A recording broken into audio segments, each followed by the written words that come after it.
A mí me parece que el poder de la dolarización es que se enquista, ¿no? Que se queda y que es muy impopular sacarlo. Ujú. Creo que el caso más emblemático de quita es el de Zimbabue, fue un desastre encima, después para quitar la dolarización. Ecuador está muy mal. La apuesta de los últimos gobiernos ha sido, no tanto es, bueno, garanticemos ingreso de recursos, evitemos que salgan, sino, bueno, privilegiemos la salida de capitales, facilitémosla, garanticemos el servicio de la deuda, pues, en vez de buscar mecanismos para cancelar la deuda, anularla, postergar, etc. No, hay que pagar, y si no, bueno, hay que endeudarse para pagar. La dolarización, aunque durante un momento haya mostrado una buena cara, siguió siendo tremendamente inequitativa. Una cosa soy yo, que tengo salario en Ecuador, que compro en Ecuador, etc. Y otra cosa es el banquero, que él sí tiene las manos metidas en los flujos de divisas. Otra es del sector empresarial, que sí juega con los flujos de divisas, mientras el Estado tiene menos herramientas.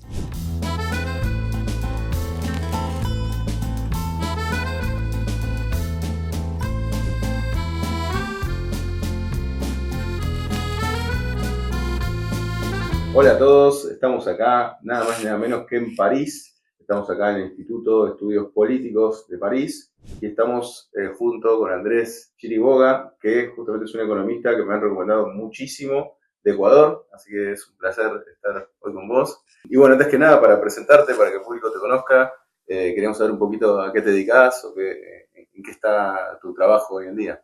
Claro, bueno, primero, bienvenido Guido, qué gusto tenerte por acá en la universidad. Muchísimas gracias por la invitación y por el espacio en el canal. ¿Qué estoy haciendo yo actualmente? Bueno, yo soy economista y soy sociólogo, digamos, soy un mix, mi formación es de sociólogo económico a la base. Actualmente soy profesor investigador aquí en el Instituto de Estudios Políticos de París, que le apodan comúnmente Sciences Po. Me dedico a investigación en tres frentes actualmente. El primero tiene que ver con mercados de valores, con la vida social de los mercados de valores, que es a lo que dediqué en buena medida mi tesis doctoral.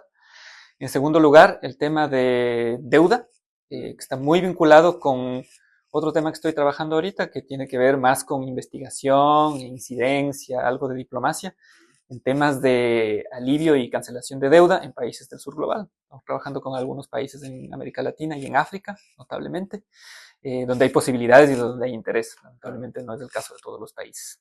Y mi tercera área de investigación son las dolarizaciones, Ah, ok. específicamente la dolarización de Ecuador, que vamos a entablar un diálogo interesante por el interés que esto genera y la discusión que hay en Argentina. Entonces, son las tres áreas de investigación. Soy profesor también en la universidad y te conté brevemente que además de la docencia e investigación, hago un trabajo más aplicado de diplomacia, incidencia, desde un proyecto, una plataforma que tenemos con algunos colegas en temas de deuda externa. Entonces, Ah, actualmente es lo que estoy haciendo acá, viviendo en París, pero bueno, también moviéndome un poco en función de las necesidades. muy interesante. Eh, bueno, en cuanto a dolarización, ya que me lo mencionaste, arrancamos por ahí, que me parece que es el tema.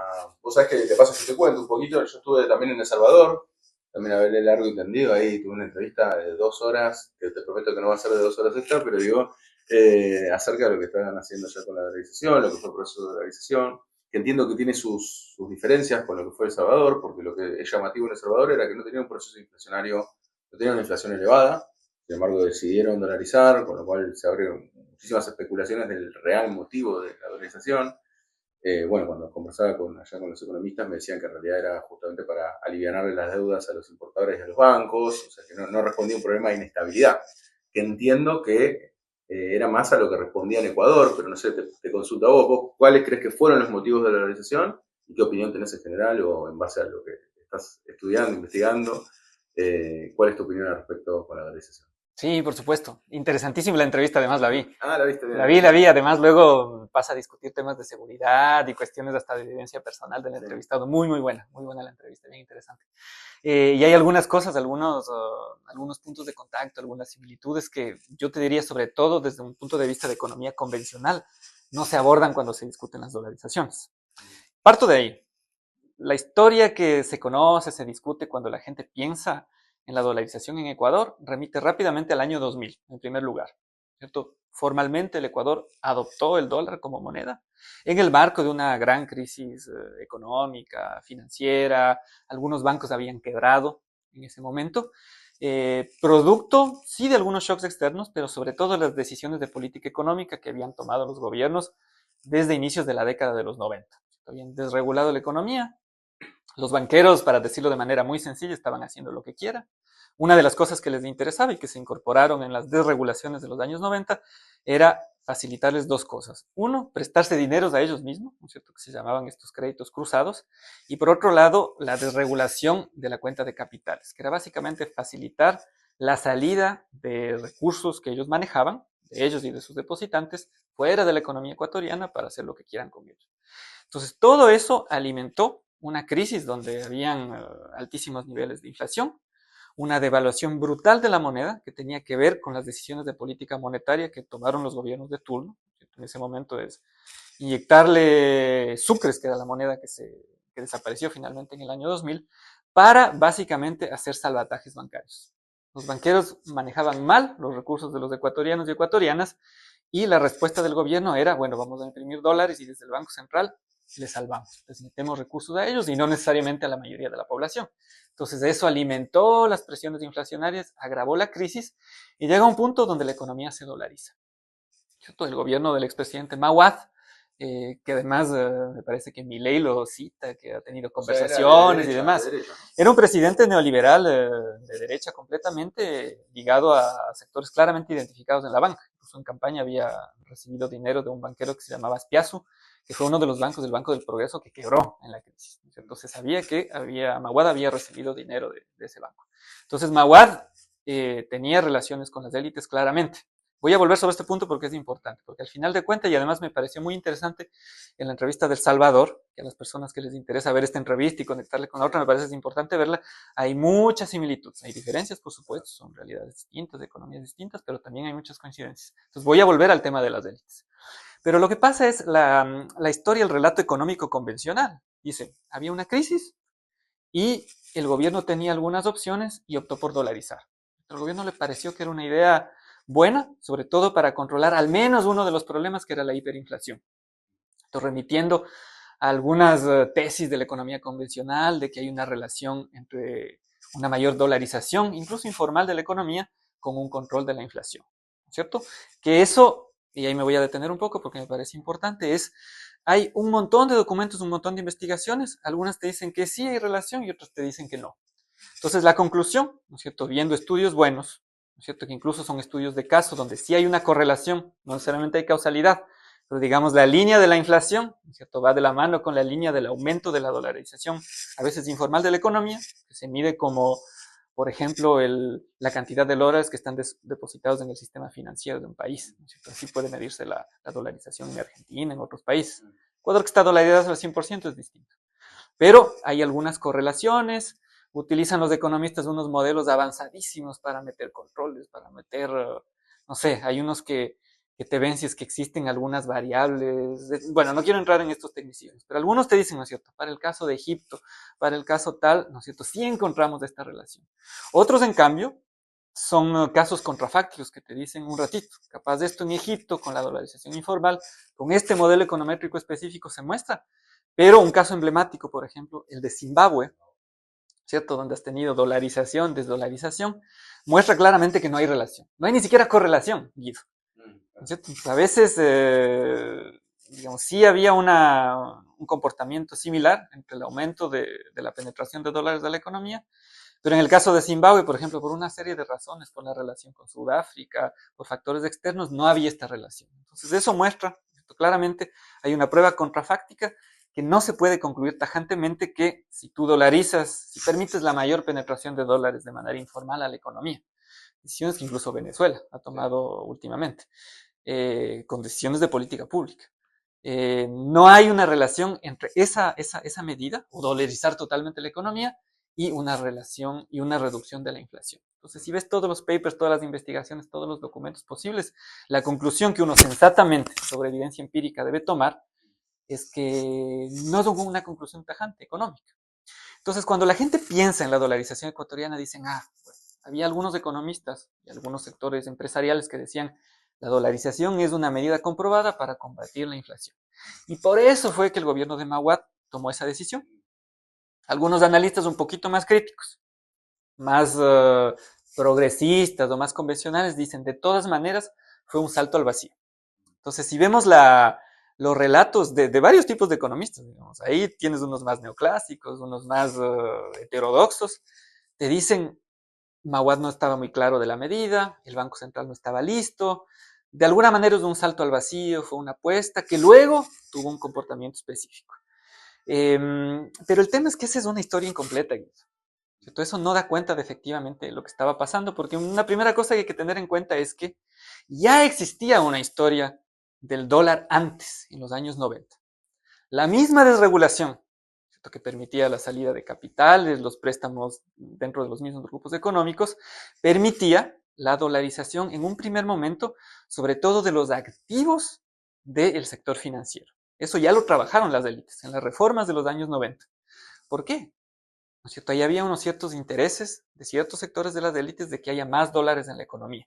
Entonces, al principio, en los años 90, era una economía elitista, favorecida por la desregulación económica, donde incluso, y ahí hay algunas similitudes y diferencias con el caso de El Salvador y con otros casos, es algunas élites tenían un plan para la dolarización y otras tenían otro plan. O sea, había un encontronazo ahí entre élites que no estaban de acuerdo. ¿Qué queremos para la dolarización?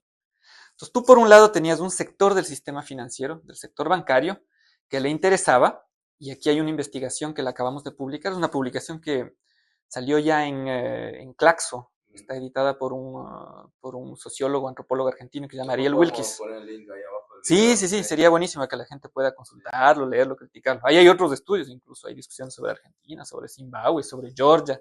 Es un libro que se llama Dolarizaciones, en plural, historias locales de una moneda global. Y ahí tenemos un capítulo con una investigadora, una colega mía ecuatoriana, se llama Isabel Ramos, ella hace sociología de la comunicación, donde nos metemos en este tema. Entonces decimos, hay que ir un poco más atrás, hay que estudiar efectivamente qué pasó. Y una de las primeras cosas que revela nuestra investigación es que las élites tenían planes distintos para el uso del dólar en la economía en los años 90. Entonces, retomo, había un sector de la banca privada, específicamente de la sierra ecuatoriana, de la capital, además en Ecuador, en Argentina, en otros países hay historias similares, ¿no es cierto? Hay broncas ahí regionales, territoriales, en todo el mundo hay este tipo de cosas. Bueno, aquí es un sector de la banca serrana que tenía un plan para el dólar. Le interesaba que haya más dólares en la economía y específicamente que los activos que ellos manejaban, sus inversiones en Ecuador fuera, estén manejados en dólares, así como los salarios de los, digamos, de los grandes hombres, de los grandes jefes, de todas maneras. Porque les interesaba que el dólar coexista con el sucre, que era nuestra vieja moneda que desapareció formalmente en el año 2000. De manera que se creaba lo que en economía se conoce como un arbitraje. Entonces nosotros tenemos nuestros activos dolarizados, los sacamos del país cuando queremos, mientras que las deudas de la gente, las cuentas de la gente están en sucres. Y los sueldos. Los sueldos, por supuesto, están perdiendo valor, no importa. De todas maneras, en ese arbitraje, entre activos dolarizados y pasivos sucretizados, o en sucres, tradicionalmente desde toda la historia republicana del Ecuador, ellos generaban un margen de ganancia, generaban una rentabilidad. Entonces, hagan de cuenta, uno cuando piensa en los banqueros dice, ¿qué hace un banquero? Coloca crédito. ¿Cierto? Así es como hacen sus utilidades. Bueno, es verdad, los banqueros en Ecuador colocan crédito, pero primero parecería una contradicción. Pero primero no les interesa todo tipo de crédito. Sobre todo les interesa el crédito caro, simple, la tarjeta de crédito y demás. O sea, no les interesa impulsar todo el tipo de crédito. Pero les interesa además, les ha interesado históricamente, y esto prueba, generar otros espacios, digamos, otros mecanismos de generación de renta, como era este arbitraje, jugando con este repertorio monetario dual, ¿cierto? Entonces ese era un sector de las élites. Pero por otro lado, tenías un sector de las élites ligado al comercio exterior, básicamente importadores de productos, que es digamos, una característica triste de nuestras economías, de Argentina, Ecuador, los países en África, que tiene que ver un poco con, digamos, esta relación entre el norte global y el sur global histórica, ¿no es cierto? Donde a las potencias del norte global les interesa que nuestras economías doten materia prima, mano de obra barata, la comida que ellos demandan, digamos, es una cuestión ya, teoría de la dependencia, digamos, que está totalmente vigente. Entonces, una economía con la ecuatoriana está básicamente ahí. Pero bueno, de todas maneras, había una cuestión de élites. Entonces había un sector de las élites relacionados, digamos, que estaban muy cómodas con esta organización desigual de la economía global, digamos. Ellos están muy contentos, ¿no es cierto? Nosotros somos exportadores de materias primas, esencialmente en el caso ecuatoriano son productos agrícolas no procesados, banana, camarón, flores, y además somos importadores, ¿no es cierto? Como la economía ecuatoriana no se ha industrializado históricamente, a pesar de algunos esfuerzos puntuales, nosotros lo que hacemos es importamos productos elaborados de otros países, del norte global, notablemente, y generamos una ganancia. Entonces, ahí hay una cuestión que es bien económica. Aquí los economistas, incluso hasta convencionales, van a estar de acuerdo. Ellos no quieren dólares caros. Eso sale en la discusión que tuviste tú con el economista salvadoreño. Entonces, hay un interés en términos de comercio internacional, ¿no es cierto? Nosotros, para sacarle provecho a los flujos comerciales, no queremos dólares caros. Pero además es una historia de control de la divisa, de la gestión de la divisa, que normalmente está en las manos de los gobiernos, de los bancos centrales. Son los que controlan, ¿no es cierto? Tú tienes la capacidad o de imprimir, ¿no es cierto?, antes, físicamente, o de contablemente manejar la moneda de una economía. Y además tú manejas a través de tus reservas el tipo de cambio. Cuántos dólares se cambian por pesos o por sucres en esa época. Y luego, por supuesto, una cosa que se suele olvidar la gente es que hay otras entidades que históricamente controlan la masa monetaria, que son los bancos. Entre los bancos parecería que solo captan recursos y colocan crédito. No. Ellos también siempre colocan más crédito de lo que realmente tienen. Es lo que se llama creación secundaria de dinero. Entonces, también ellos tienen una mano ahí. Entonces, tienes el gobierno, tienes los bancos. Siempre la historia de la moneda es una economía política, es una historia de tensiones. Entonces, en el caso ecuatoriano, tú tenías ya los bancos jugando lo suyo. Está el gobierno ahí, ¿no es cierto?, que tiene capacidad, no tenía mayores capacidades. Y luego tenías otro sector de las élites que le interesaban los dólares baratos, pero que además, si es que el Estado dejaba de manejar dólares, dejaba de manejar la moneda, la emisión monetaria, la emisión primaria, eso les daba más poder en términos de economía política. Entonces, yo soy el que manejo los flujos. Yo soy el que compro dólares, manejo dólares, cambio los sucres por dólares. Yo, y ese interés de un sector de las élites, que además, curiosamente, eran las cámaras de industrias, ¿no es cierto? En Ecuador debe ser bastante parecido, me parece, en Argentina, en otros países. Los industriales realmente son importadores. Entonces, no industrializan o industrializan un poquito, pero... No, es peor, las pymes también. Las pymes en Argentina, que yo desde mi posición también defiendo la posición de las pymes, tienen un componente importante enorme. Entonces, es un problema a veces, ¿no? Sí, es un... Porque hasta las empresas más pequeñas también tienen claro. tendencia a los dólares. Por último, que sean sinceros, ¿no es cierto? Somos cámaras de comercio, digamos, y no de pequeña industria. En fin. Entonces, la historia es, para ir concretando, digamos, ellos también tenían digamos, un control de los flujos de divisas de ahí. Entonces, este sector de las élites económicas, sobre todo de la costa, de nuevo para que vean la clave sierra, costa, una división regional, ellos siempre estuvieron a favor de una dolarización total, ¿no es cierto? El arbitraje era de los banqueros, pues, porque ellos controlaban activos, pasivos, ellos son los que gestionan los depósitos, los comerciantes no. Por supuesto hay relaciones de ahí, digamos, muy cercanas con el sector financiero, pero estos sectores, digamos, más vinculados a los flujos de divisas, ellos siempre quisieron la dolarización total y tenían esa visión de que hay que quitarle esa herramienta al Estado. El Estado no, nosotros, los banqueros también, por supuesto. Entonces ellos pugnaban por la dolarización total de la economía. Una señora que acaba de fallecer hace poco se llamaba la dama de la dolarización, la señora que se llama Joyce Higgins de Ginata, que era la presidenta de la Cámara de Pequeños Industriales del Guayas. El Guayas es la provincia donde está Guayaquil, la ciudad más grande del Ecuador. Falleció hace poco, entonces ella era la portavoz, la persona más visible y demás, se llamaba la dama de la dolarización. Mientras que los banqueros de la sierra decían, a ver, sí nos interesan los dólares, pero no abandonemos el sucre. Y lo defendieron hasta el final. Entonces, la parte incompleta de esta historia, que los economistas dicen es un salto al vacío, a algunos les gusta más, a unos les gusta menos, es finalmente una economía política que se resuelve en esa decisión que toma Maguad. Yo no estoy en desacuerdo con quienes dicen que el Banco Central no estaba preparado. Luego el Banco Central mostró que no estaba completamente preparado. Pero además, y sobre todo, es una historia de una bronca entre élites. ¿Por qué decís que no estaba preparado el Banco Central? Técnicamente, de todas maneras, faltaban algunas regulaciones, faltaban algunas normas para que eso funcione adecuadamente. De todas maneras, yo pienso que incluso los defensores de esta correlación supuesta entre control de la inflación y dolarización sabían que eso no sostiene realmente. Luego, a Maguad, incluso, entre otras cosas, esto le costó su cabeza, por decirlo de alguna manera, en términos medio alegoría francesa. Poco después de la dolarización, termina siendo su mandato termina siendo revocado por la Asamblea Nacional en un contexto de grandes movilizaciones, que además recuerda que este proceso de crisis más dolarización no fue un proceso fácil. La gente ahora cuando piensa en la dolarización empieza a jugar con correlaciones, ¿no? Bueno, estabilidad, inflación menor, las cosas más o menos bien, la dolarización es buena, podemos volver a eso incluso en el marco de nuestra investigación. Pero se olvidan que el inicio de la dolarización fue tenaz, pues, claro. Inflación controlada, no en los primeros años de la dolarización. Eso es lo que te iba a decir, casi un 1% el primer año, ¿no? 90 y pico por ciento.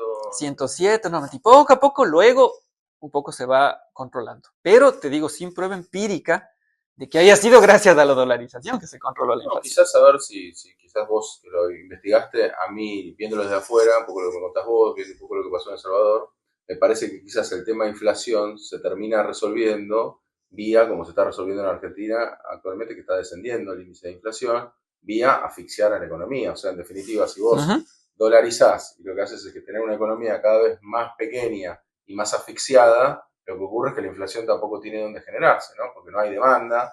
Entonces, en definitiva, no es que la dolarización es la que trae la finalización de un proceso inflacionario, sino que la dolarización mata la actividad económica en gran parte, o una parte importante, sobre todo la productiva, y entonces eso te hace también que baje la tensión sobre los precios en el mediano y largo plazo. A partir del tercer año empieza a bajar. A partir del tercer año empieza a bajar. En Ecuador. Y luego hay otras cosas que hay que decir que creo que son importantes, pero quiero retomar este punto porque el componente de demanda es bien importante, ¿cierto? En un país como el Ecuador, si bien en algún momento hubo esfuerzos importantes para aumentar la calidad de vida, el salario, etcétera, claro, está contraído por el lado de la demanda. Digamos, no tiene salarios buenísimos, calidad de vida, etcétera. Entonces se controla por ahí también el comportamiento de la dolarización, sin negar, por supuesto, que hay el componente importado de la dolarización, el impacto de la inflación de los Estados Unidos.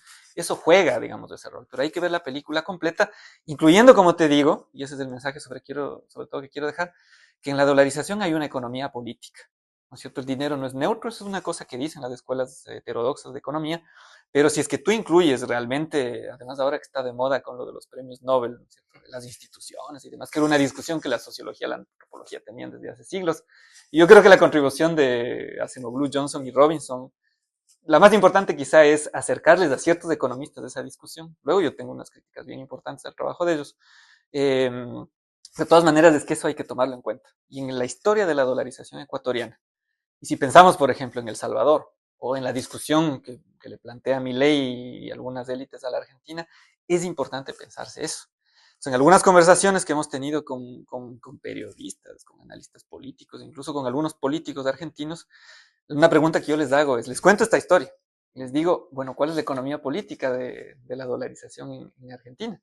Donde además la historia del dólar, como lo dice Wilkis, el coordinador de nuestra compilación, donde publicamos el texto con Isabel, es una historia larguísima, incluso más larga que la del Ecuador. Entonces, hay que remitirse a esa historia y ver actualmente y hacer estas preguntas, ¿no es cierto? ¿Quién gana y pierde de una eventual dolarización? ¿No es cierto? Grupos económicos y grupos políticos. Está detrás de eso. Y no sé si viste las últimas declaraciones de Milei, pero ahora, digamos, ya no está planteando una dolarización a secas, sino que está hablando de una libre competencia de monedas. No sé si eso no llegó a plantearse en Ecuador, o bueno, esto de conservar el sucre quizás respondió un poco a eso, lo que me contabas recién. ¿Cómo lo ves eso, la libre competencia de monedas? En algún momento se plantearon algunas cosas. El gobierno de Maguad fue el que dolarizó, pero eso, digamos, era el fin de una secuela, además de muchísima inestabilidad política. Hubo un gobierno antes del de Maguad, que era el gobierno de Bucaram, que le decían el loco. Un tipo loco, en verdad. Y de hecho lo sacaron del poder argumentando que era loco. Hablan del partido de Milei. Sí, que era loco, que es bueno, más allá de que fue un presidente terrible, que lo hayan sacado por loco, era una violación de la Constitución flagrante. Pero en todo caso, el loco, Bucaram, se contactó con Cavallo, con Domingo Cavallo, para que le asesoren una eventual convertibilidad, que no pasó.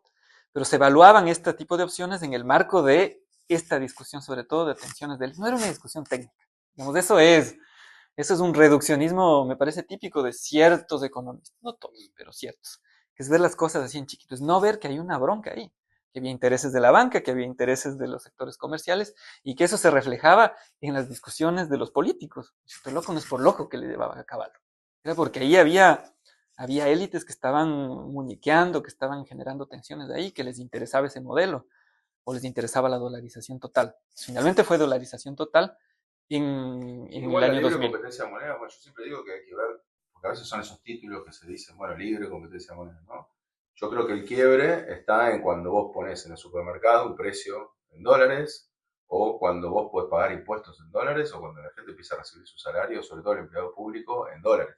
Ahí es como que está el quiebre, porque después vos podés decir libre competencia de moneda, pero si el supermercado está en tu moneda local, la moneda local se va a seguir conservando. O sea, me parece que hay que ver ahí las reglas que van a quedarse. Es como esta cuestión de que en El Salvador también, con el Bitcoin, de convertir el Bitcoin en moneda de curso legal.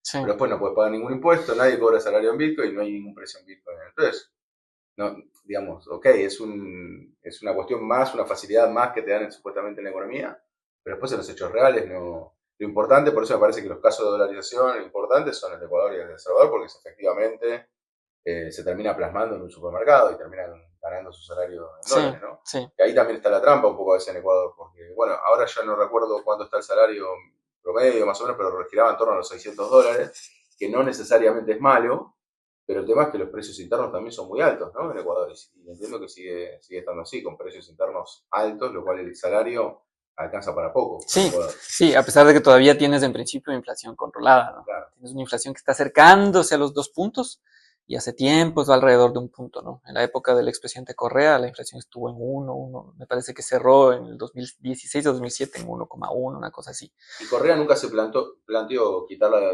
dolarización? ¿O sí? No, no sé. Ese es un punto bien importante, pero déjame regresar a No, dos, sí, sí, sí, perdón. déjame regresar a 2 cosas que me parecen importantes de la pregunta sobre mi ley. Y yo creo que esto es una cosa que hay que discutirlo contigo, con compañeros, con analistas, economistas en Argentina, yo tengo la impresión de que cuando Milei habla de dolarización, puede pasar rápidamente de decir, bueno, sí, la dolarización, no la dolarización, porque me parece que el objetivo fundamental no es eso.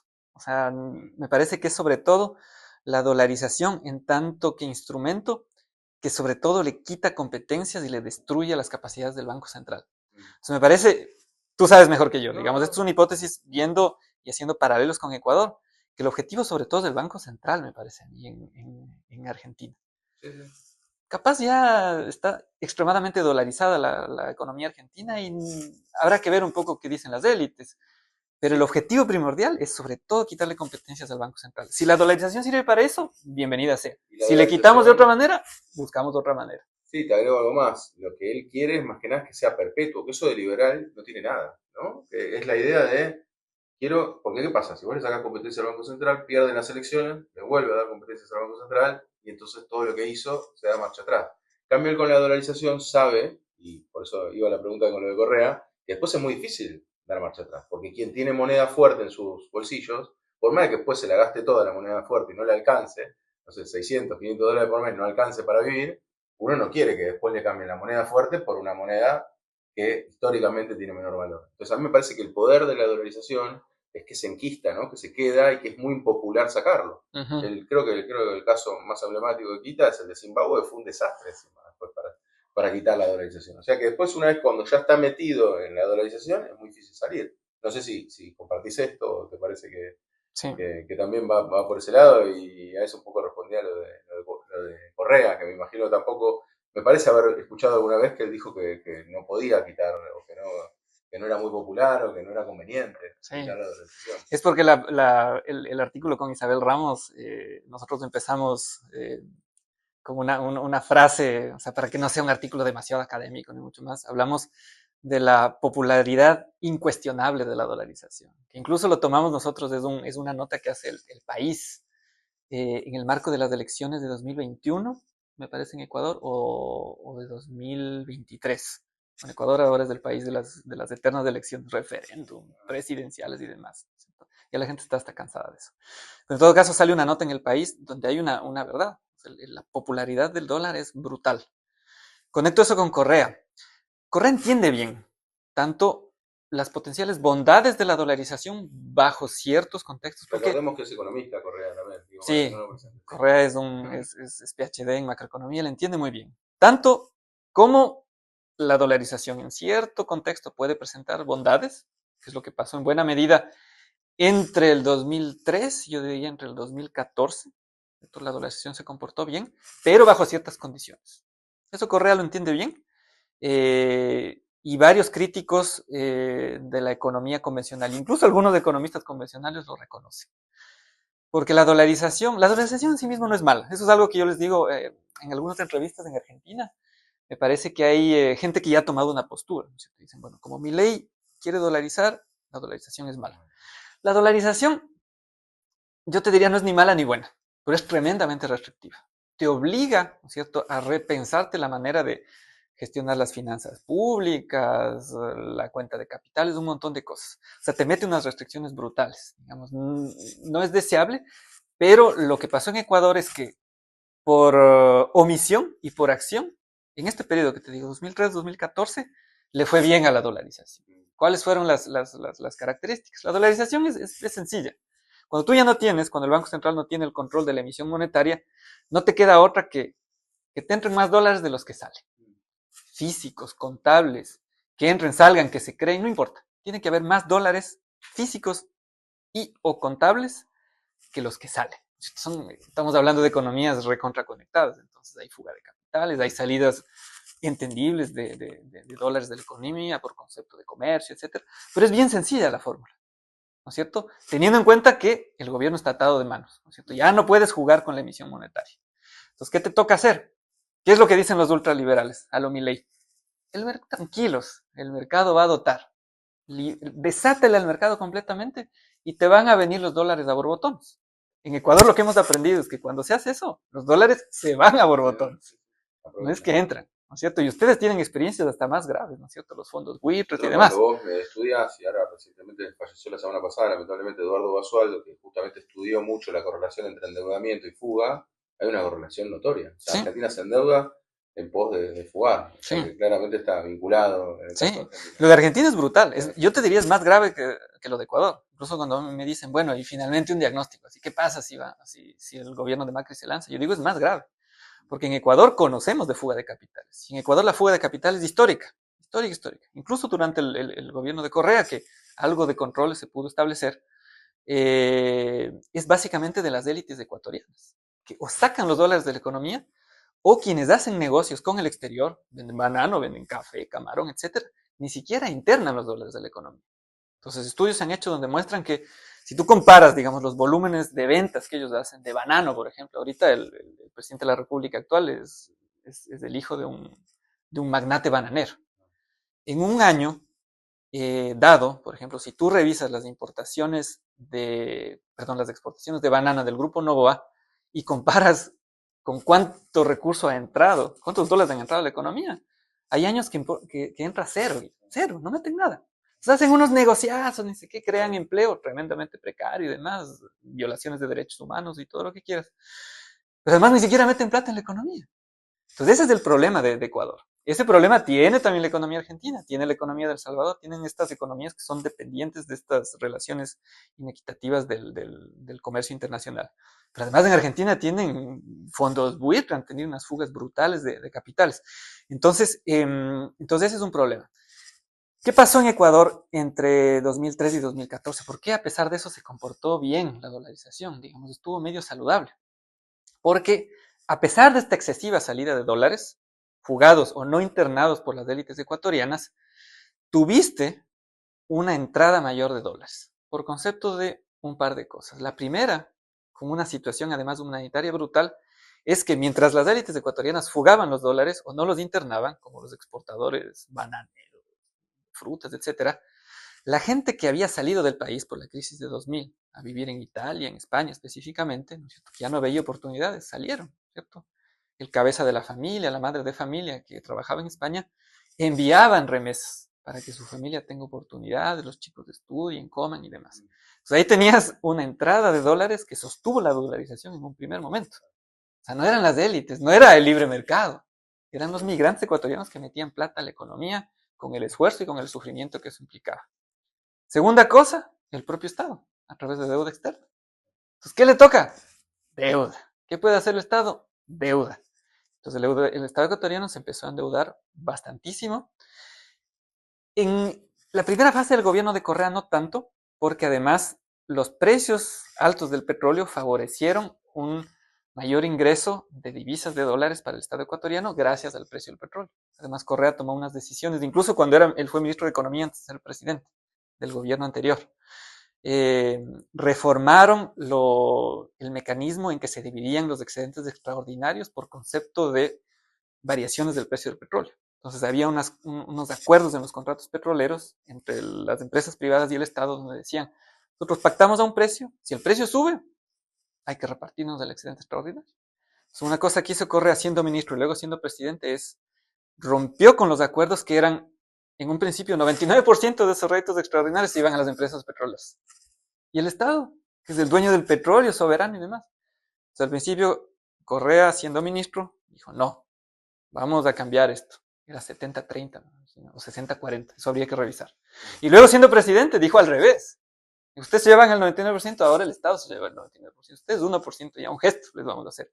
Y muchas empresas petroleras, Guido, aceptaron la mayoría y algunas se fueron. Los franceses, por ejemplo, aquí los Perenco, ellos se fueron. Dijeron no. Metieron una demanda al Estado y le ganaron al Estado un montón de plata. Pero a pesar de eso, los cálculos que había hecho el gobierno de Correa, incluso si nos ganan, ¿no es cierto?, en arbitrajes internacionales con cancha inclinada, igual nos conviene. Peleamos, damos la bronca y si nos ganan, igual nos conviene. Entonces, al inicio del gobierno de Correa tenías esos ingresos, ¿no es cierto?, bien importantes de dólares petroleros, que duró hasta el 2014. En 2014, último trimestre, ¡boom!, se cae el precio del petróleo y se aprecia el dólar además para la economía ecuatoriana. Entonces ahí dejas de tener eso. Entonces tenías remesas de migrantes, deuda del gobierno. Correa al inicio se endeudó menos, ¿no? El endeudamiento luego empieza a repuntar un poquito hacia el final. Deuda y petróleo. Entonces eso te sostiene la dolarización saludable, mientras por el otro lado los dólares se han jugado, no han entrado de locos. Sí, igual entiendo que tampoco sabríamos cómo hubiese sido la gestión de Correa sin tener que cargar con una dolarización. Quizás hubiese sido todavía más virtuosa, digo, en términos de sus números, ¿no? Eso no lo podemos saber. Sí. Pero sí, a mí me parece que es una limitación grande el de no poder estimular la demanda mediante el gasto público, quizás como uno en los manuales de economía piensa en momentos de presión económica. Yo lo que entiendo, que bueno, lo que estuve viendo un poco de las estadísticas en general, tanto de Ecuador como de El Salvador, es que cuando uno lo compara con los países vecinos, bueno, en Ecuador, sacando la excepción de Venezuela desde allá, es que encuentran que los países han logrado crecer más. O sea, la dolarización a mí me parece que funciona un poco como ancla. Digo un poco como contrapeso a lo que estás diciendo, que comparto, que uno ante la dificultad de la dolarización puede administrarla mejor o peor, ¿no? Uh-huh. Pero daría la sensación que es un peso en algún punto. Por supuesto, por supuesto. O sea, porque te obliga a mantener ordenadas las cuentas, lo cual puede sonar lindo, acá uno dice orden. Siempre que uno dice orden, parece algo que está bien, ¿no?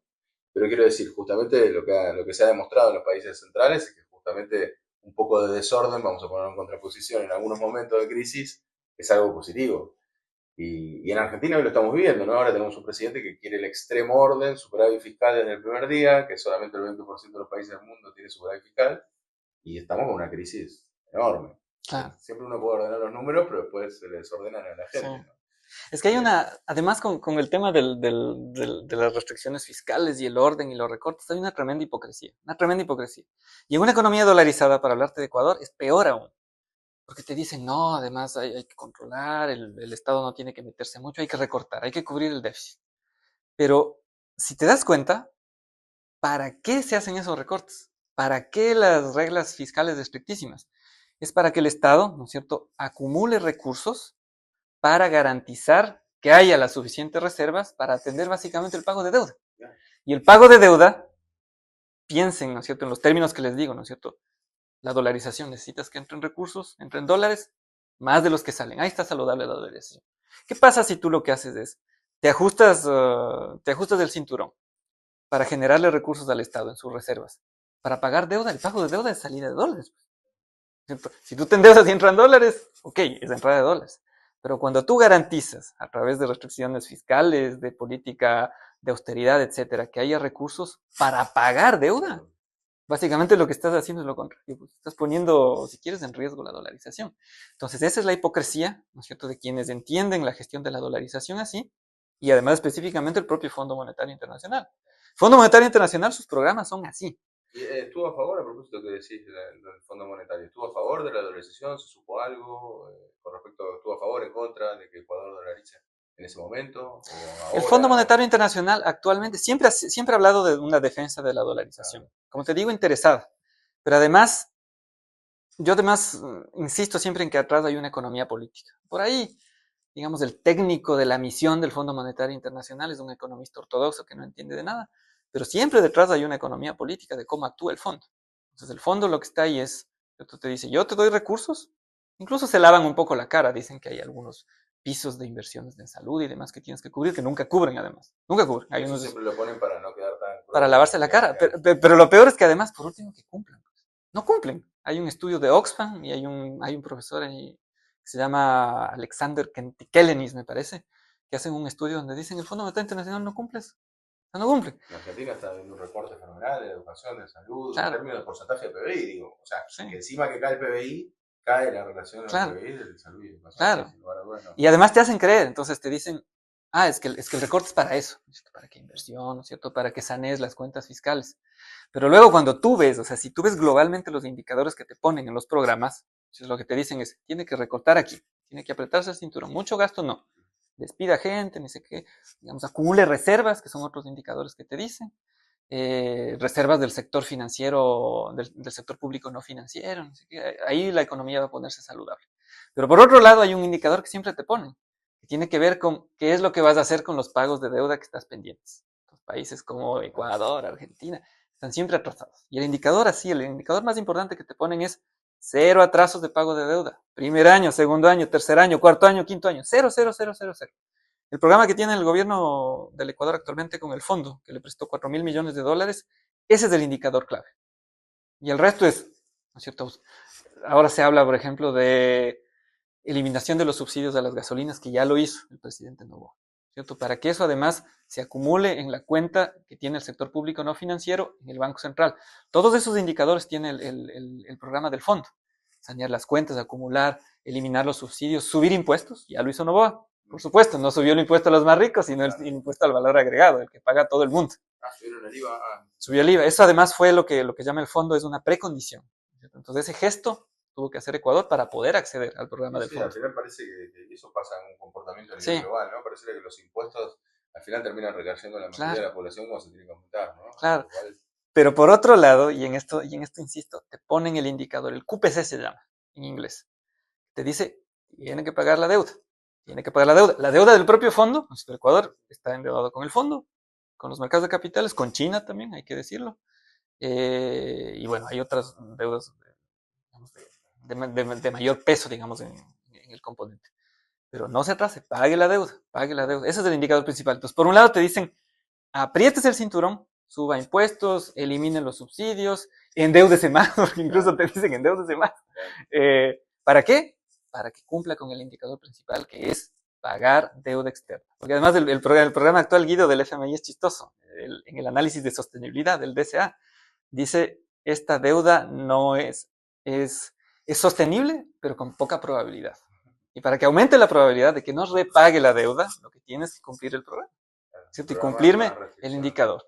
Que en dolarización, insisto, es tremendamente grave, porque en dolarización tú lo que necesitas es que entre más dólares a la economía, que circulen eficientemente y no salgan en mayor cantidad de los que entran. Entonces tú, cuando privilegias el repago de deuda y la fuga de capitales, lo que estás haciendo es poniendo en peligro la sostenibilidad de la dolarización. Y aparte con la dolarización, que no lo hemos mencionado, pero quizás vos podrías aclararlo mejor, hay una cuestión también de que es inefectivo, a comparación, por ejemplo, con la convertibilidad, de que todos tengamos en nuestro bolsillo dólares.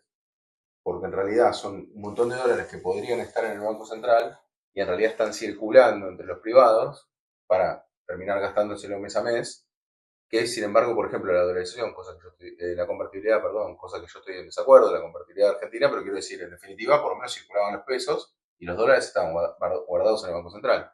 En el caso de Ecuador, ¿vos también creés que se pierde cierta efectividad al estar comercializando en dólares y no que esté guardado? ¿O lo ves, mejor dicho, reformulando la pregunta, ves más conveniente una convertibilidad que una dolarización en un país de cero? Digo, no en el caso de Ecuador, que entendemos que es difícil reverlo. Ninguna de las dos. Ninguna de las dos.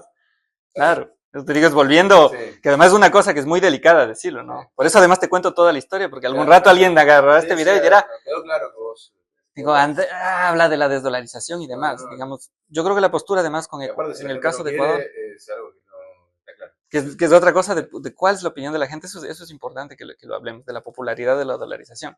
Pero claro, cuando tú ya tienes dolarización, digamos, una discusión es antes, ¿no es cierto? Que es la que está Argentina. Además, sabiendo que tiene una economía dolarizada informalmente. Pero viéndolo antes. Viéndolo antes.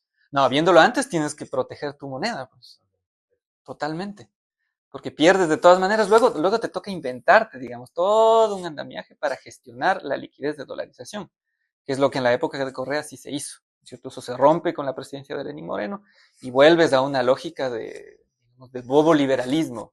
Quizá no lo patético de Milei, pero de todas maneras un bobo liberalismo tutelado por las políticas del Fondo Monetario. En cambio, en la época de Correa, tú tenías digamos, esa visión, con todas las críticas. Yo también soy crítico de algunas decisiones que se tomaron. Por ejemplo, si había esa visión, ¿cierto? Tenemos que favorecer el ingreso de dólares, hacer que circulen eficientemente y evitar que salgan en exceso. Por eso incluso se pusieron medidas completamente antipáticas con ciertas élites, un impuesto de salida de divisas, que de todas maneras lo han sostenido los siguientes gobiernos. El propio Fondo Monetario Internacional dice, nosotros eventualmente tienen que quitar eso, pero con el problema de fuga de capitales utilizan eufemismos. No lo quiten totalmente porque saben que sería un problema gravísimo. O sea, ¿entienden? El FMI entiende clarísimo el problema de fuga de capitales del Ecuador y por eso no se lanzan tanto. Lo entienden clarísimo. Yo he tenido estas reuniones con ellos y lo entienden perfectamente. Y con respecto a la popularidad, ¿qué quería decir? ¿Es altamente popular? Es altamente popular. Ahora, ¿Qué es altamente popular? ¿80%, 90%? Sí. Hay varias mediciones que se han hecho. Las encuestadoras locales a veces lo hacen en época electoral. Hay unas encuestas de la Universidad de Por ende, ningún candidato promete sacar la dolarización. Ningún candidato se mete con eso, exactamente. Por eso, digamos, Correa y muchos políticos que entienden muy bien cómo gestionar la dolarización y sus restricciones, que incluso fueron críticos antes, dicen, de esto no se puede hablar, porque la dolarización es muy popular, porque enseguida te dicen, lo que quieres quitar la dolarización de la economía, y la dolarización guarda una relación íntima con el crecimiento, con la estabilidad. Pero claro, la pregunta es, ¿de dónde sale eso? O sea, si no hay, digamos, un consenso económico sobre la relación entre dolarización e inflación, por ejemplo, ¿de dónde saca la gente eso? O sea, ¿cómo ha ido construyendo eso? Puedes decir, bueno, las cosas se estabilizaron, la gente no es economista. Sí. Ya, las cosas se estabilizaron y además tienes el dólar ahí, es una causalidad espuria, digamos. Y la gente, pero al inicio, ¿qué pasó? O sea, al inicio no había esa relación, la gente no estuvo contenta, sus salarios se pulverizaron, su capacidad adquisitiva bajó, la gente empezó a migrar. Aparte, hablamos de un 100%, quiere decir que compraban la mitad, o sea, en dólares es un montón, una inflación de un 100% para que alguien que nos escuche, capaz que dice, bueno, en Argentina hubo 200% de inflación, lo cual es altísimo. Pero está bien, después el dólar también corrió y ajustó, en cambio acá eran un 100% en dólares de inflación, muchísimo. Sí. Entonces ahí hubo un trabajo bien importante. La gente estaba viviendo, estaba sufriendo la crisis económica y los efectos adversos de la dolarización en los primeros años, porque la inflación seguía siendo altísima, no había empleo, no había crecimiento económico, estaba terrible la situación. Por eso se cae el gobierno de Maguad. Hay estudios de esa época, ¿cierto?, que recuperan testimonios de la gente, testimonios de expertos, del nuestro que lo hacemos de manera retrospectiva, mostrando que la gente sufrió. Pero luego, ¿qué pasó? Es la racionalidad de la gente que dijo, hizo una asociación entre crecimiento, estabilidad y dolarización. Y en verdad lo que jugó hubo un intenso trabajo de construcción de sentidos comunes, que venían desde las élites, las que ya venían promulgando la dolarización total y a las que les tocó adaptarse. Los banqueros tuvieron que adaptarse. Perdieron el juego, dolarización total, y ellos diseñaron un nuevo esquema. Bueno, nos adaptamos. Ahora, crédito caro, ¿no es cierto? Traemos dólares de la economía, ¿cierto? No nos interesa el crédito productivo de largo plazo, no. Sacar dólares de la economía, ¿cierto? Cobrar tarifas carísimas. En Ecuador los servicios bancarios son carísimos. El costo del cheque del distribuidor de billetes es carísimo. Entonces, sacar dólares de la economía y poder tenerlos depositados afuera. Ese es el esquema que diseñaron los banqueros para sacarle producto a la dolarización total. Entonces, tanto banqueros como élites comerciales, con las relaciones, con las broncas y demás, juntamente con los gobiernos neoliberales, la continuidad, a pesar de que se cayó Maguad, hubo una continuidad, diseñaron un trabajo durísimo de construcción de sentidos, de decirle a la gente que la dolarización era buena, que era estabilidad y demás. Entonces, el trabajo que hacemos con Isabel es recuperar es ese trabajo que se hizo. Entonces ahí tú tienes testimonios del propio gobierno que hicieron una campaña. Ves además cómo cambia la propaganda de los grupos económicos. Y me imagino que tienen los medios también de comunicación. Tienen los medios a su favor. Entonces digamos, desde un punto de vista académico es súper interesante, pero claro, eso muestra también la tragedia de lo que esto significa. Cómo cambiaron sus mensajes de la época de los 90 a luego de la dolarización formal. Pues, por ejemplo, a los banqueros que les interesaba sus activos dolarizados o en algún momento que haya ciertas cuentas en dólares, hacían propagandas de eso, pero seguían haciendo propaganda del sucre. Sus vocerías en medios de comunicación eran de defensa al sucre. Luego se adaptan, cambian, ¿no es cierto? Los framing, dice mi colega que conoce de medios de comunicación. Cambia el framing. El framing es la defensa a rajatabla de la dolarización, a pesar de que la gente estaba viviendo sus efectos adversos. Entonces hay un empujón de construcción de sentidos que luego ya entra en un momento. Entonces, bueno, la dolarización, gracias a las remesas, gracias a la deuda, gracias a los precios del petróleo, empieza a comportarse bien, baja la inflación, entonces ya estaba un sentido común construido. La dolarización es buena, la dolarización es buena, y eso agarra un momento, ¿no es cierto? Pero hay un momento donde esos sentidos comunes se construyeron. Y en la historia, por ejemplo, de Argentina, desde hace 50 años se ve el rol de los medios, de las caricaturas y demás, en la construcción de sentidos favorables donde hay interés. Porque además la dolarización, aunque durante un momento haya mostrado una buena cara, siguió siendo tremendamente inequitativa. Una cosa soy yo, que tengo salario en Ecuador, que compro en Ecuador, etc. Dolarizado, cuando, bueno, finalmente, luego de la crisis, medio se estabilizaron las cosas. Y otra cosa es del banquero, que él sí tiene las manos metidas en los flujos de divisas.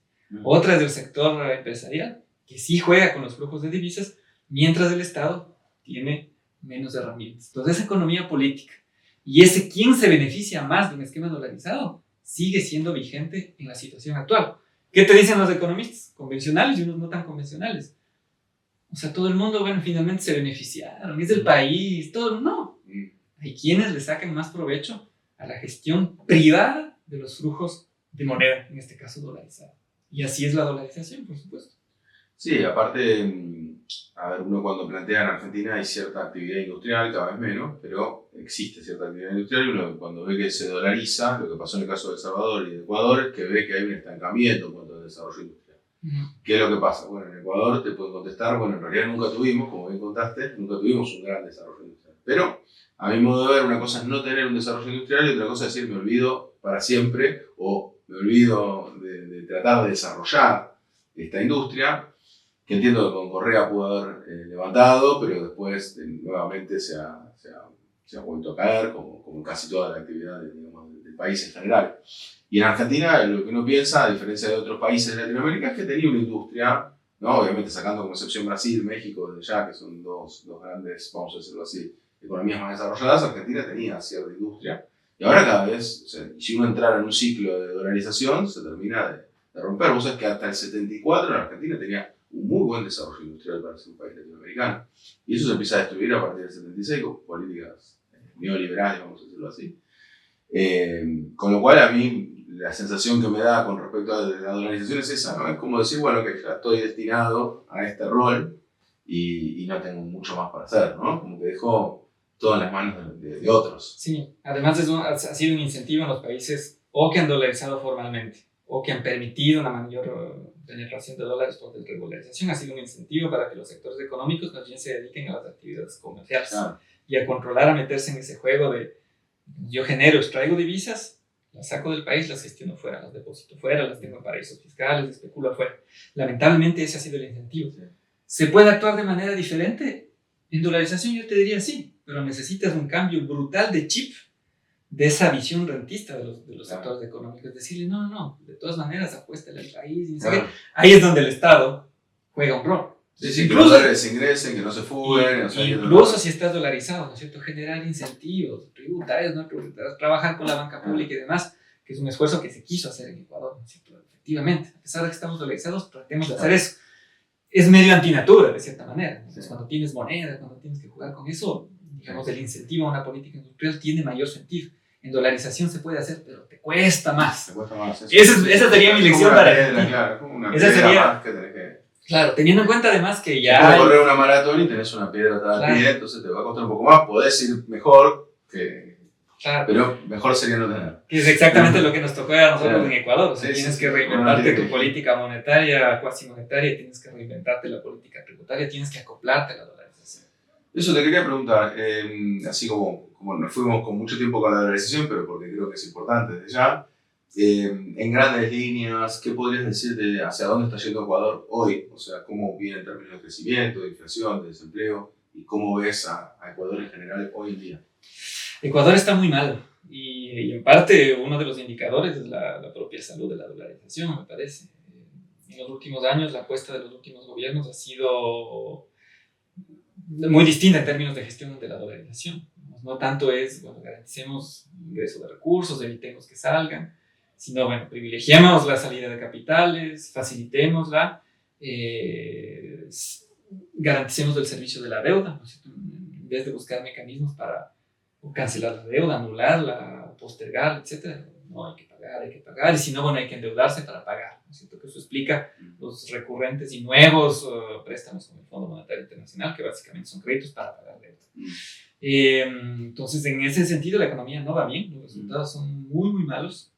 ¿Se está creciendo poco? ¿Se está decreciendo? Se está creciendo poquito. Mira, Ecuador, por ejemplo, es de los países que menos rebotó luego de la crisis económica del COVID. Pues claro, un crecimiento de 2%, pero si comparas a otras economías es poquito. Claro. Ahora las estimaciones son bastante pesimistas. El Fondo Monetario Internacional llegó a hablar de 0%. El Banco Central está diciendo... Bueno, no estamos pesimistas, nosotros estamos... Sí. Este año 2024 va a dar una caída importante, pero bueno, ya hablan todos del 2025 que supuestamente rebota Argentina. Eso quedándote en un indicador que es muy convencional y muy criticado. Pero claro, luego hay que ver otras cosas, ¿no es cierto? Hay que ver los indicadores de empleo precario, por ejemplo. Vi que en la discusión de El Salvador se habla mucho de eso. Entonces, bueno, también, ¿no? Desempleo, ok, parece que no, pero si ves el empleo no adecuado, se llama el indicador. En Ecuador es terrible. Al punto que, Guido, vamos a ver, y eso es algo que seguirle mucho la pista en Ecuador actualmente, incluso hay el riesgo de que el Instituto Nacional de Estadísticas y Censo no publique los datos de empleo, desempleo, de empleo no adecuado, porque seguramente van a ser terribles, ¿no? O sea, hay una discusión enorme donde muchos economistas, analistas políticos están con el foco en el INEC, diciendo necesitamos saber y necesitamos total transparencia para saber si efectivamente esos datos son fehacientes, porque parece que van a ser brutales. Entonces las cifras de empleo son tremendamente negativas y eso va de la mano también con una situación que se ha agravado de manera acelerada, que es la de la inseguridad, que sí tiene que ver con la inseguridad y la violencia ligada a una mayor penetración de las redes de narcotráfico que producen cocaína y la comercian a través de Ecuador. Eso ha pasado históricamente.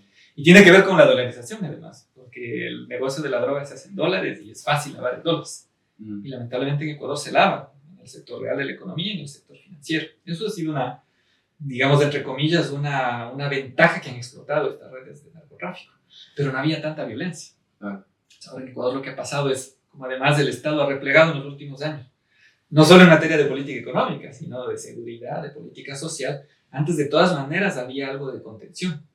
Ahora lamentablemente se fraccionaron, digamos, hay también situaciones que sucedieron en Colombia, ¿no es cierto? A raíz de los procesos de paz y demás, se fraccionaron, digamos, la parte de la producción de cocaína, las redes de narcotráfico, y han encontrado, digamos, en los grupos criminales de Ecuador, digamos, estos nuevos aliados de cierta manera, con un problema tenaz, que no es, digamos, una sola banda criminal que controla, son muchas, que están controlando los puertos y demás. Entonces hay mucha violencia entre ellos, y además el problema es que no estamos hablando solo de violencia entre los carteles de droga y sus aliados en Ecuador, porque por último dirías, bueno, vas a ver mucha violencia y demás allá. El problema también es que ese modus operandi del sicariato, de la extorsión, se empieza a trasladar a otros sectores de la sociedad. Y eso, con una sociedad donde no hay empleo, donde no hay recursos, donde ahora además hay un fenómeno que está pasando de nueva inmigración, como hubo al final de los años 2000. Pero la diferencia es, esto se está estudiando, es work in progress, de todas maneras, hay estudiosos de la migración que lo están monitoreando. La diferencia de lo que pasó a finales del 2000 y a inicios de la dolarización, que era el cabeza de familia, hombre, mujer, iba y mandaba remesas, ahora están migrando familias enteras. Entonces agarran, se cruzan además del estrecho de Darién, el nuevo gran objetivo de Estados Unidos ahora, pero se va toda la familia. Entonces esa familia, la parte humana es lo más desgarrador, digamos. No quiero hacer un análisis económico nada más, eso es lo más importante. Pero si es que llegan a lograr migrar, llegan a pasar el estrecho de Darién, llegan a Estados Unidos y logran establecerse de alguna manera, son familias que además ya no envían remesas. Claro. Entonces ya no vas a tener ese componente que en el principio de la dolarización en los 2000 sí hubo. Claro. Entonces ahorita estás pagando deuda, hay más fuga de capitales del Fondo Monetario Internacional. En su último informe, cuando arman el último crédito, dicen que 54% de la economía ecuatoriana está fuera, son recursos que están fuera. Ellos dicen los depósitos de los ecuatorianos fuera corresponden a 54% del PIB. O sea, tienes más de la mitad fuera. Es brutal. Sí. Ya no vas a tener remesas, el precio del petróleo no se comporta bien y tienes tú gobiernos, porque han sido varios gobiernos, ha habido mucha inestabilidad política, que lo que favorecen son políticas para pagar deuda, para facilitar la fuga de capitales, y ahora en el caso de Novoa, cada vez es más patético, ¿no? Es increíble en Ecuador. O sea, lo de Novoa ahora es además, digamos, ni siquiera maquillado, ¿no es cierto?, con discursos y demás. O sea, ya es la política de las élites, pero además para su familia. Es como yo beneficio a mi familia en el negocio tal, y no me importa que no haya generación eléctrica. Ahorita Ecuador es inseguridad, crisis en el sector eléctrico, problemas tremendos con la macroeconomía. Hasta que no haya, digamos, alguna luz, yo veo que la situación de Ecuador es muy, muy complicada. Incluso yo te diría, las personas con las mejores ideas, ¿no es cierto?, que le puedan dar la vuelta a la cosa y que tengan el capital político para hacerlo, entran en una situación que va a ser realmente para personas bien, bien valientes. Bueno, y como para ir cerrando, que es uno de los temas que más inquieta a Argentina y que a mi modo de ver es el núcleo central de Milei. Vos sabés que Milei hay múltiples explicaciones de por qué ha ganado las elecciones, ¿no? En mi libro, Falacias Libertarias, exploro bastante los motivos. Te traje uno, después ahí te traje un libro. Muchas gracias. Ya tengo el digital, ahora tengo el físico. Ahora vas a tener físico. Pero bueno, más allá de eso, me parece que una de las cuestiones que más picó de Milei es esta cuestión de la inflación, que la inflación es siempre y en todo lugar un fenómeno monetario. Yo siempre digo que es algo sencillo, que se puede explicar en un video de TikTok y demás. A ver, acá. Bueno, ahí ya te lo dejo así, ya te lo doy también acá mismo. Muchas gracias. Bueno, ¿Vos qué crees al respecto? ¿Crees que la inflación es siempre en todo lugar un fenómeno monetario? ¿A qué le atribuirías el proceso inflacionario en general? Tanto lo que nos contaste un poco de Ecuador con la dolarización y demás, como en general. ¿Vos lo ves que siempre responde a una misma causa? ¿No? ¿Qué crees al respecto? No. Lo de Ecuador es una muestra de que muchas veces se cae en este tipo de reduccionismo. Pensar pegarle al comportamiento de la dolarización o al comportamiento de la inflación, cuando el comportamiento de la inflación tiene que ver con muchos factores. Como te decía, efectivamente hay una relación con la inflación que viene de los Estados Unidos, pero hay otros factores que han controlado el comportamiento de la inflación por la vía de la demanda, la calidad de vida de la gente, su salario, su capacidad adquisitiva, y así es como hay que entenderle a la inflación. Entonces no hay que caer en este tipo de reduccionismos, no hay que caer en los casos comparados. Por ejemplo, me parece que hay una advertencia que hay que hacer en ese relato de, bueno, a Ecuador le fue bien con la dolarización. Y con respecto a la inflación, el control de la inflación específicamente. Entonces hay que contar toda la historia, su economía política. Además que no hay, digamos, esa correlación específicamente. No hay estudios, no hay pruebas. Quien te pruebe es básicamente correlación. Eso es gravísimo, digamos. Pero por eso hoy en día que Ecuador tiene una inflación relativamente baja, vamos a decirlo así, más allá de que el gobierno no esté haciendo las cosas muy bien, la inflación está relativamente baja. Vos a eso no se lo atribuís a un problema de que Ecuador no puede emitir. No. Vos le atribuís a cuáles serían las consecuencias de por qué tiene baja inflación hoy Ecuador. Hay múltiples factores. Ahora hay un control más, me parece, por la vía de la demanda. Okay. No tienes demanda. Y cada vez eso se empeora. Por eso, más una economía, como yo digo, para graficar, de cementerio. O sea, hay poca actividad, entonces naturalmente no se reanima algo que no tiene actividad. Entonces, si vos aumentás los precios, no vendés. Exactamente. Sí. Y además, lo que es grave es que, si bien de manera global, digamos, tú tienes una inflación que ha subido un poquito, saltado de un punto a casi 2 puntos, sí tienes algunas subidas de precios específicas. Por ejemplo, por la vía de se han retirado los subsidios a los combustibles. Eso es una discusión porque en términos ecológicos, además, si tú tienes un plan, si tienes una salida ordenada, puede ser hasta deseable. Pero si los quitas de golpe, tienes efectos sobre la capacidad adquisitiva de la gente. Entonces, has tenido incluso subidas de precios. Claro, no. Llevándolo al extremo es verdad. Ecuador tendría que tener 0.